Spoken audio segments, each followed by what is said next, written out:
ജീവിതം എന്ന് പറയുന്നത് വഞ്ചനയുടെ ചരക്കാണ് എന്നാണ്.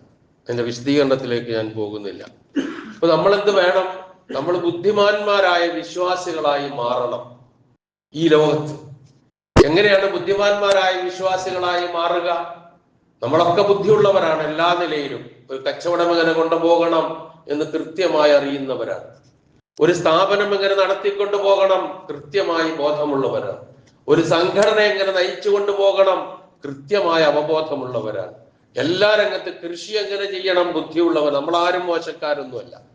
പക്ഷെ ഒരു വിശ്വാസി എങ്ങനെയുള്ള ബുദ്ധിമാന്മാൻ ആകണം എന്ന് നബി സല്ലല്ലാഹു അലൈഹി വസല്ലമയോട് ചോദിച്ച ഒരു ചോദ്യമുണ്ട്. ഒരു അൻസാരി സഹാബി നബി സല്ലല്ലാഹു അലൈഹി വസല്ലമയോട് ചോദിക്കുകയാണ്, ഫഅയ്യൽ മുഅ്മിനീന അഖിയസ്, വിശ്വാസികളിൽ ഏറ്റവും ബുദ്ധിമാനായിട്ടുള്ളവൻ ആരാണ്?